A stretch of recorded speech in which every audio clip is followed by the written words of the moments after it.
Welcome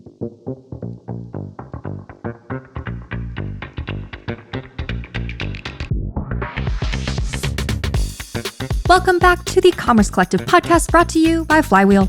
You're listening to This Month Above the Fold, a monthly series on the Commerce Collective feed where Patrick Miller, co-founder of Flywheel, and I cover the most important commerce topics each month, and this is your June 2025 episode. I'm Emma Irwin, brand marketing manager at Flywheel and host of this podcast. Today, we have a special episode for you, which is now our annual episode covering our annual white paper, The Big Shift, which you can download for free in the episode description. And I'd argue that this month, we're not just talking about topics that are important this month, but for the entire past year. So without further ado, let's get into it. How are you? How are you doing? How was your month? I'm well. It's Grand Tour season, so watching the Dauphiné, and then Tour de France kicks off in a couple of weeks. And I'm not at Cannes, so I'm not bringing home COVID to my family, which is great. And so anyway, it's like a nice quiet week because everybody else is in Cannes, and we get to hang out and talk while they sweat down at the Palais. Yes, love it. We were just talking before you hopped on about Klaus's mourning not being in Cannes, but the rest of us celebrating. Oh, it's so nice. Don't have and I'm to like, do the things. When I'm talking to all these industry people, and then they're like, everybody who's not at Cannes is like all catching up, and it's great because everybody's like, I'm not at Cannes. Are you not at Cannes? I'm like, it's wonderful. So yeah. Anyway, happy to not be there. Okay.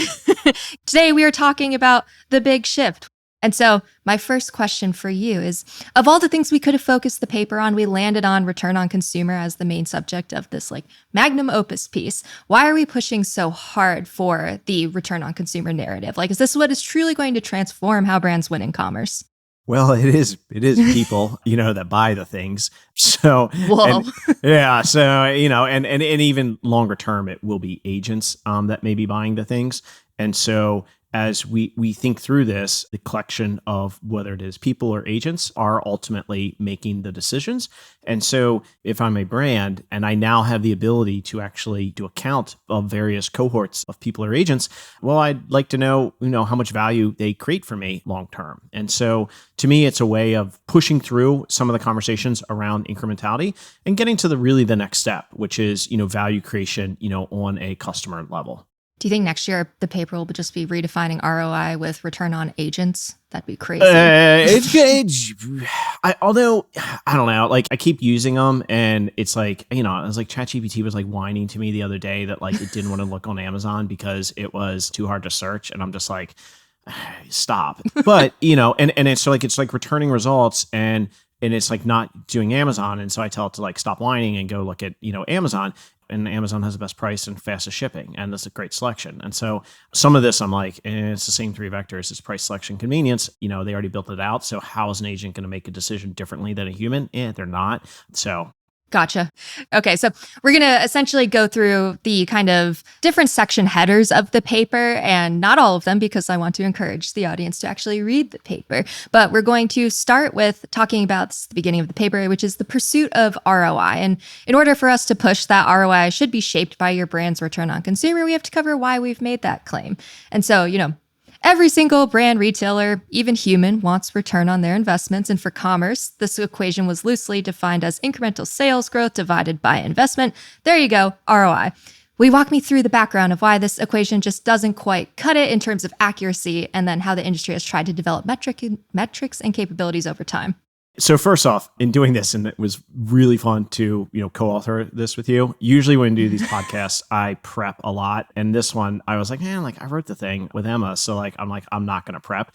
But I say this and just to be able to dive into this and talk a little bit more off the cuff. And when I think about ROI and, sort of just a bunch of different ways to look at it, they're big old hunkin' M&Ms, not like the candy that you eat, but like MMM. Then there's sort of more agile ones that are, coming around, and great partnerships with companies like Incremental and ClearData that use modeling to get to probabilistic returns. And this isn't an either or statement. This is an and statement. And so you still need the probabilistic approach that can look horizontally across various classes of trade, various media channels, because Google and Amazon and Meta are never going to play nice, and Amazon and Walmart are never going to play nice with one another. And so this then it says, hey, how do we look at who's actually making the decision, which is the customer, and then what is then that return over time? And so it's not going to look cross-platform by design, but nor does it have to, because all these platforms are verticalizing. And so you can actually, as a brand, you can stop, you can use your sort of probabilistic to look across and then verticalize deterministically on each retailer level. Crazy. And I think like it ties in really well with the big shift last year as well, in terms of talking about that power balance when we were talking through like retailers have the data, brands want the data, retailers have to give some of this data in order for brands to continue investing their advertising dollars. And then thanks to the introduction, not the introduction of AMC, but like getting that access to 5 years of purchase data and more capabilities around AMC audiences, we then get to take a step forward with this paper and looking at how you can actually measure that return on consumer, because you have access to that, to consumer ID essentially. And so because you mentioned verticalization, I think brands, the next section of the paper is brands need to verticalize ROI across each and every retailer because, like I said, that data accessibility varies by retailer and people shop across a variety of retailers. What we found what I found when looking for this is like the average household shops at 39 unique retailers per year. And so essentially brands need to capture more consumers wherever they choose to shop, who go on to buy more and buy more often. And so I'm going to ask you, I'd love to talk about, since we've talked so much about AMC and that 5 years of data and audiences, who's a retailer that we've highlighted in this report that has like a significant opportunity here to allow brands to begin to verticalize within it? You mean what's the retailer that like makes my heart flutter as far as like what their opportunity is? Correct. I wasn't going to phrase it like that, but that's also based in Washington State and sells really good hot dogs for $1.50. Yeah, that one. I guess. Yeah. And Costco, like they have an amazing opportunity because they have perfect identity resolution, not just online, but in store as well. And they have all the historical data, and they're just an amazing big retailer. And if we look over the last couple of years, the three big share gainers have been Walmart, Amazon, and Costco. And Costco has a unique value proposition, perfect identity resolution, and just an absolutely monstrous opportunity here.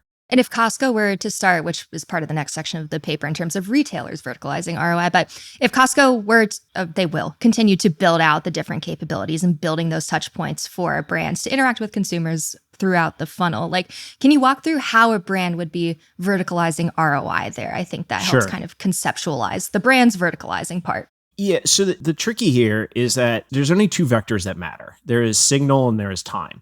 And so, Costco has amazing signal, but like they ain't got no time. And so this is why like Amazon went and bought MGM, Walmart bought Vizio. And so like, unless Costco wants to call up David Zaslav and, buy, Warner Brothers Discovery, they're not going to have time. And so they have to then sort of partner with others that do have time and then integrate their signal into that time. And so an announcement that we had worked with them on was integration between YouTube and Costco's first-party data. So this then would then allow brands to leverage the first-party insights from Costco, purchase across Google O&O via YouTube, close the loop, and then see how that works. And so my expectation is we're going to see more and more of these partnerships, as they make a lot of sense for both the pubs and the retailers. And simplifying that even more, that's like with retail media at Costco, like brands, we know that they're sponsored products. They can optimize there, but then also move their way up the funnel and get into those larger scale audiences with STV. And that's kind of like what we mean by brands verticalizing ROI is utilizing every single element of the funnel that a retailer allows you to build within. Exactly. And it's a count of customers eventually. And so it's sort of like, sponsored products is amazing for the bottom of the funnel, but it's not exactly a brand building lever. And so how do you get to sight sound motion, i.e. STV? And so, for the retailers, it is these hedged gardens. And then they sort of either partner or build or buy where there is additional dwell time. So they can get both the upper funnel all the way down to the lower funnel where they're already excellent.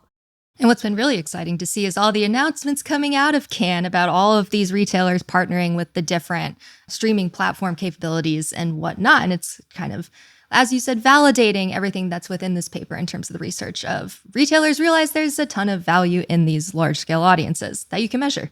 Yeah, we were right. And, like, and we, hey, it's like one of my favorite Amazon, leadership principles, leaders are right, a lot. It's plenty of times we're not. But look, this is one we've been calling for a very long time, and this idea of verticalization, this idea of dwell time. And also sort of, I think if you look at it at a macro level, the publishers are in a lot of trouble right now. Google traffic is down. Google's increasingly using LLMs, which then do summaries. That then drives down number of eyeballs that are going to the pubs, especially on the open web. And then, oh, by the way, the feds might, cleave off Google's display business, so they have less incentive to even send the traffic over there. So then if I'm a publisher, what do I do? Well, I need to then better leverage my assets that are via video and STV. And so how do I get that yield up? I provide more insights to the brands. And then who can help me with those additional insights? Retailers. And thus we then see earlier this week announcements with Amazon in partnership with both Disney and Roku, which then will allow sort of the ability to then plug Amazon insights and audiences into those pubs, be able to then see the efficacy down to a customer level, which then gets back to the idea of, return on customer or consumer. I'm curious, there's like a page dedicated to STV and going through all of this in the paper, but does STV make sense to invest in for like every single brand out there? We're talking a lot about it and the power that it holds, and especially what it like retailers bringing this into their business in order to further verticalize. But like, does STV make sense for every single brand? Yes, if it's a brand. if it's like a silicone spatula business, like, no, you don't need to. You're a commodity. But if you want to create, something that's differentiated, you need to explain to people why it is differentiated. And you no longer have to just buy through the big three, big four broadcast. And so this is a democratization of, the ability to do brand building. And so I think the Trade Desk recently announced it was like more than 50% of the buying on STV through them is programmatic, which means there's no barrier to entry. And as everything moves to an auction, which they all want, because that will then be higher yield for all the platforms, it then means that it allows sort of any brand to be able to buy.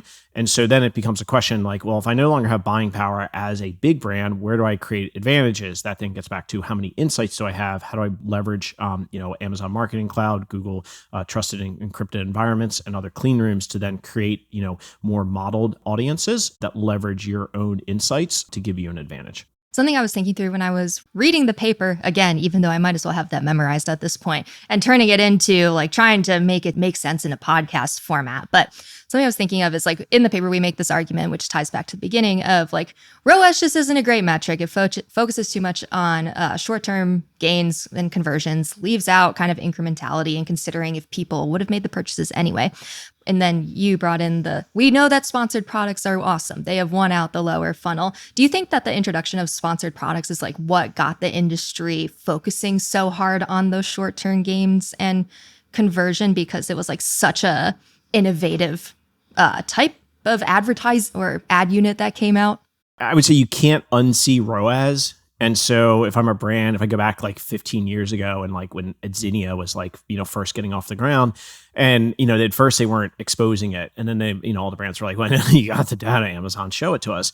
But unfortunately, when you see it, it's just sales divided by spend. And so it's like, if you're like a brand new upstart brand in Amazon's your only channel, like, sure, it's fine. Like I look at it as like, it's a guardrail, not a KPI. And like when I remember like when brands would like first engage us and they would be like, I want you to go like increase my ROAS. And I'd be like, hey, actually what I want to do is tank your ROAS until you want to cry, increase your GMV because that's what you actually care about. And these things are not always correlated. And helping brands see that they're not correlated is the key here. And so that's why we've sort of pushed other metrics that are more highly correlated with an increase in GMV to help brands see that. Because at the end of the day, brands only care about three things. They care about share, they care about increase in top line, or they care about profit. And those are all in tension with one another. And so we have to help them figure out sort of what is the blend between those three metrics, and then what are the knobs and levers that you turn, and then the input KPIs that will then ultimately drive towards their output goals. And typically it ain't ROAS. Well, hopefully that and this paper encourages, or just the title of the paper encourages people to read, because I still see like within our internal Slacks, like there's still so much. My brand only, the brand that I'm working on as a Flywheeler, like they're a ROAS driven business. They only care about ROAS, and I still see this so much. And so hopefully we're doing important work here. Yeah, but to me, it's like, it's how do you see this as a GM or a CFO?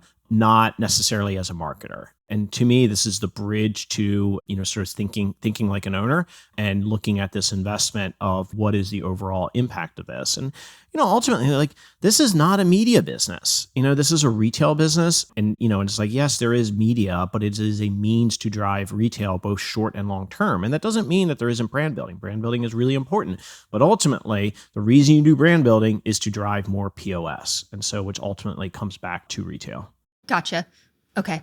Another section of our paper is we talk about how the funnel isn't dead, it's evolving and unique by brand, I believe is exactly what the section header of the paper says. I'm going to tie this into when we talk about retailers verticalizing and, consumer touch points across each and every stage of the funnel.